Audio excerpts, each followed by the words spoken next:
د شهزاد محمدي مینوالو لپاره یو په زړه پورې زیری. شهزاد محمدي د افغانستان کرکټ ملي لوبډلې ته بیرته راستون شو چې ملګرو ولې او په څه علت سره په همدغه ویډیو کې بشپړ معلومات درکوو. هیله ده دغه ویډیو لایک او د شهزاد محمدي ټولو مینوالو ته یې درسره ورسوئ. د افغانستان کرکټ بورډ پر شهزاد محمدي لګول شوی بندیز پای ته ورسوه او نوموړی اوس هر ډول کرکټ کولی شي.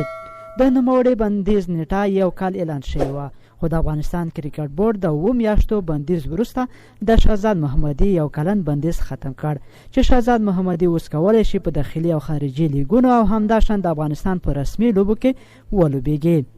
د ځینو نه تایید شوي راپورونو پر اساس دا 15 میاشتې د اصغر افغان په مشوره ورته معاف شوي دي. قانون باید ټولو ته یو شان وي، داسې نه چې سبا بل لوبغاړي ته هم معافي نه کیږي. رښتیا هم د شهزاد محمدي مینوالو لپاره ډېر په زړه پورې خبر و. تر بیا ښې شیبې.